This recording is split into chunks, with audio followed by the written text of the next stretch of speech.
ఉన్నటువంటి ప్రతి ఒక్క ఇక్కడ వచ్చిన నాయకుడు కూడా గతంలో యువజన కాంగ్రెస్ లో ఎన్ఎస్యూలో పనిచేసి ఖచ్చితంగా కాంగ్రెస్ పార్టీ పట్ల కాంగ్రెస్ సిద్ధాంతాల పట్ల నిజమైన విశ్వాసం కలిగి నిఖార్సైన నాయకులు మాత్రమే ఇక్కడ కూర్చున్న విషయాన్ని మీకు దృష్టికి తీసుకొస్తున్నాను.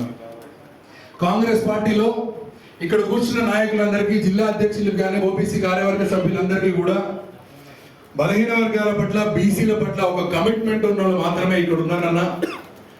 గతంలో స్థానికంగా ఎన్ని ఇబ్బందులు వచ్చినా కానీ, గత బీఆర్ఎస్ ప్రభుత్వంలో, బీజేపీ ప్రభుత్వంలో కానీ వాళ్ళతోటి ఎన్ని ఒత్తిళ్లు వచ్చినా కానీ, ఎన్ని ఇబ్బందులు వచ్చినా కానీ మొక్కవోని ధైర్యంతో కాంగ్రెస్ పార్టీ సిద్ధాంతాలను భుజాలను ఎత్తుకొని కాంగ్రెస్ పార్టీకి అండగా నిలబడుతూ కాంగ్రెస్ పార్టీ అధిష్టానం ఎవరిని అందరికీ కూడా పేరు పేరున కృతజ్ఞతలు, అభినందనలు తెలియజేసుకుంటున్నాను.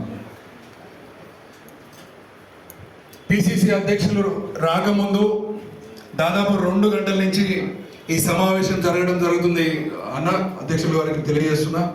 అనేక మంది జిల్లా అధ్యక్షులు, అనేక మంది రాష్ట్ర కార్యవర్గ సభ్యులు, వైస్ చైర్మన్లు కూడా అనేక అంశాలు స్థానికంగా వాళ్ళున్న పరిస్థితులను కానీ, వారి జిల్లాలో జరుగుతున్న విషయాలను కానీ వారు ప్రస్తావించారు.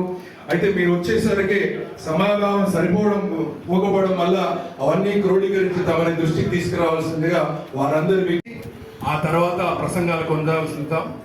దయచేసి అందరూ కూడా వారి వారి స్థానాల్లో నిలబడి ఈ नजरअंदाज कर मनरेगा को कमजोर करने की हर कोशिश की, जबकि कोविड के वक्त ये गरीब वर्ग के लिए संजीवनी साबित हुआ। लेकिन बहुत अफसोस की बात है कि अभी हाल में सरकार ने मनरेगा पर बुलडोजर चला दिया।